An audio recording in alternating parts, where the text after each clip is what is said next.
ఎప్పుడైతే దేవుడు ఆత్మతో శక్తితో ఎప్పుడైతే పొందుకుంటామో నిత్యము ఆనందముగా జీవిస్తాము. నిత్యము అంటే ఈ భూలోకములో ఉన్నప్పుడు ఆనందం ఉంటుంది, పరలోక రాజ్యం కూడా ఆనందంగా ఉంటాం. పరిశుద్ధాత్ముడు మనలో ఉన్నప్పుడు అబద్ధం అనేది మన నోటి నుంచి రాదు. ఆత్మదేవుడు నీతిని, సమాధానము, పరిశుద్ధాత్మ యందు ఆనందము కలిగి ఉంటాం. ఈరోజు దేవుని వాక్యము చదువుకుందాం, ధ్యానించుకుందాం. తెస్సలోనిక పత్రిక 1 తెస్సలోనిక 1వ అధ్యాయం 6వ వచనం చదువుకుందాం. మీరు గమనించాలి. హల్లెలూయా. పరిశుద్ధాత్మ వలన కలుగు ఆనందముతో గొప్ప ఉపద్రవమందు మీరు వాక్యము అంగీకరించి మమ్మను ప్రభువును పోలి నడుచుకున్న వారినైతే. కాబట్టి ఇక్కడ దేవుని వాక్యం ముందుగా ఆ 5వ వచనం నుంచి, అనగా మా సువార్త మాటతో మాత్రమే కాదు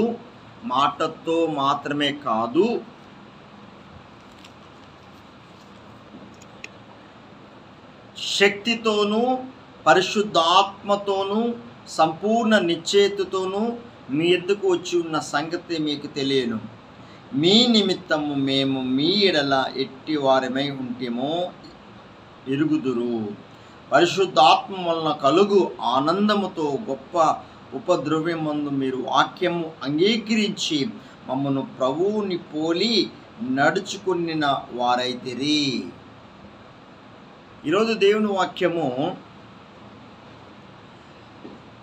ఎందరైతే దేవుని ఆత్మ కలిగి ఉంటారో వాళ్ళందరూ దేవుని కుమారులు అనబడుదురు. పరిశుద్ధాత్ముడు మనలో నిత్యము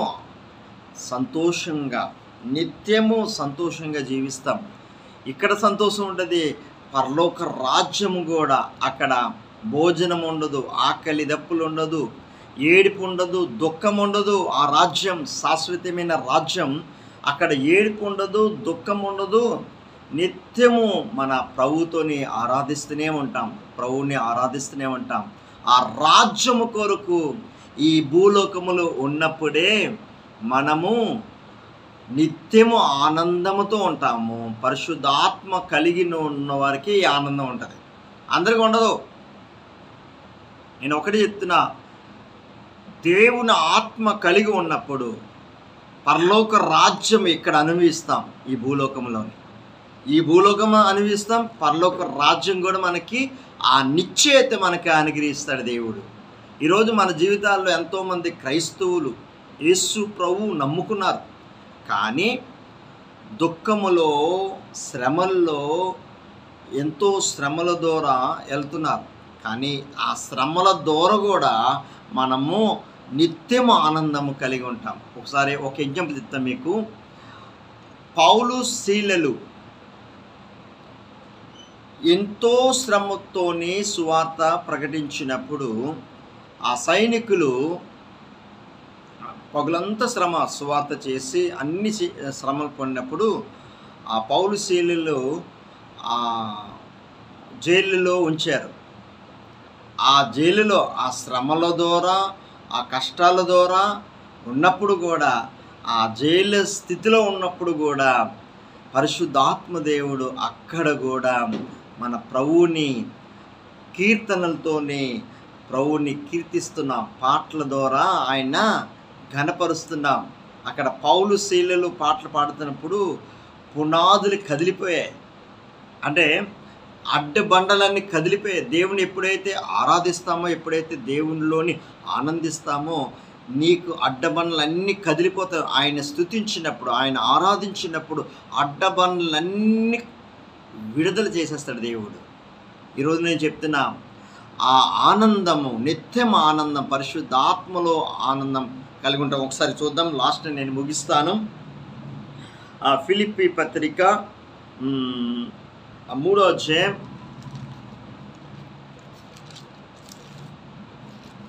3:3 ఒకసారి చదువుదాం. ఎందుకనగా శరీరమును ఆస్పదం చేసుకొనక దేవుని యొక్క ఆత్మ వలన ఆరాధించుచు. అంటే మన శరీరం ఆస్వాదం చేసుకొనక, మీరు గమనించాలి ఇక్కడ, దేవుని యొక్క ఆత్మ వలన ఆరాధించుచు క్రీస్తు యేసునందు అతిశయపడుచున్న మనమే సున్నతి అనుసరించే వారము కావాలి. అంటే నేను శరీరమును ఆస్వాదం కొనుచు, మరి ఎవడైనా శరీర ఆస్వాదం ఉంచిన ఎడల నేను మరి ఎక్కువగా చేసుకొనొచ్చు. ఇక్కడ దేని పైన వాక్యము చెప్తున్నాను. 2 కొరింథీ పత్రిక 5వ అధ్యాయం, రోమ పత్రికలోనే ఉంటుంది, 5వ అధ్యాయం, రోమ పత్రిక 5వ అధ్యాయం చదువుతాను, మీరు గమనించాలా. కాబట్టి విశ్వాసమూలమున మనము నీతిమంతులుగా తీర్చబడి మన ప్రభువైన యేసుక్రీస్తు ద్వారా దేవునితో సమాధానం కలిగి ఉందుము. మరియు ఆయన ద్వారా మనము విశ్వాసం వలన ఈ కృపయందు ప్రవేశగల వారమై అందులో నిలిచి ఉండి దేవుని మహిమను గురించిన నిరీక్షణ బట్టి అతిశయపడుచున్నాం. అయితే కాదు, శ్రమ ఓర్పు పరీక్ష నిరీక్షణ కలిగి ఉన్ననని ఎరిగి శ్రమల యందును అతిశయపడుతుందము. ఎందుకనగా ఈ నిరీక్షణ మనల్ని సిగ్గుపరచదు. కిందన వాక్యము, మనకు అనుగ్రహింపబడిన పరిశుద్ధాత్మ ద్వారా దేవుని ప్రేమ మన హృదయములో కుమ్మరింపబడి ఉన్నది. హల్లెలూయా. పరిశుద్ధాత్మ ద్వారా దేవుని ప్రేమ మన హృదయములో కుమ్మరింపబడినది. అక్కడ ముందుకు వెళ్తే అక్కడ విశ్వాసం మూలము మనం నీతిమంతులుగా తీర్చబడి, విశ్వాసము ద్వారా మనం నీతిమంతులుగా తీర్చబడి మన ప్రభువైన యేసుక్రీస్తు ద్వారా దేవునితో సమాధానం కలిగి ఉందాం. ఎప్పుడైతే అమూల్యమైన రక్తం, ఆ కలువరిలో యేసుక్రీస్తు చిందించిన రక్తం నీకోసం పాపము లేనివాడగా ఆయన ఈ లోకానికి వచ్చి మానవుడు చేసిన ప్రతి మనిషిని పాపము ఆ సిలువలో రక్తాన్ని కార్చి, ఆ పరిశుద్ధమైన రక్తము మన పాపాలన్నీ కడిగేసి దేవునితో సమాధానపరుస్తుంది. యేసుక్రీస్తు ద్వారా మనకి నిత్య జీవం, నిత్యము ఆనందముతో మనము జీవిస్తున్నాం. మనకు అనుగ్రహింపబడిన పరిశుద్ధాత్మ ద్వారా మనకి అనుగ్రహించాడు దేవుడు.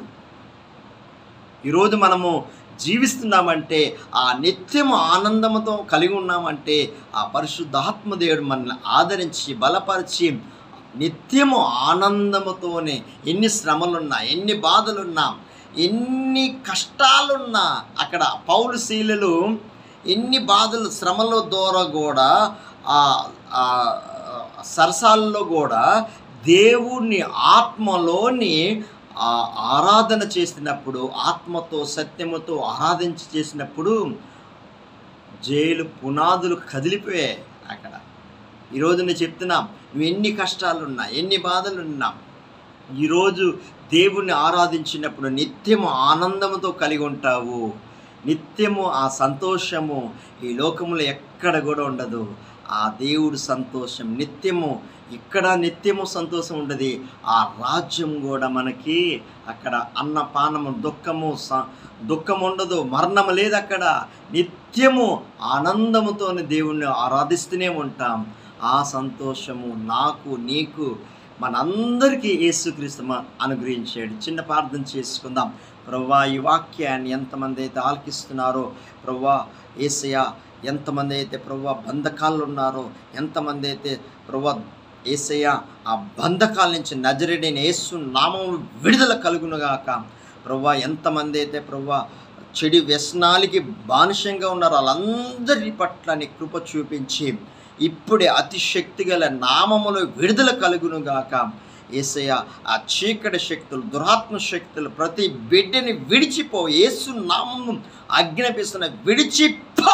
ఆజ్ఞాపిస్తున్న తండ్రి నీ బిడ్డల్ని తండ్రి రక్షించి అందరూ మారు మనసు పొంది రక్షణ మార్గం నడిపించి నీ పరిశుద్ధాత్మ శక్తితో నింపి నిత్యము ఆనందములో ఉండుటకు కృప చూపించి ప్రభువా ప్రతి బిడ్డని రక్షించి కాపాడి సహాయం చేతి. యూట్యూబ్ ద్వారా ఎంతమంది చూస్తున్నారు అందరినీ రక్షణ మార్గములను నడిపించి అందరూ మారు మనసు పొందాలయ్యా.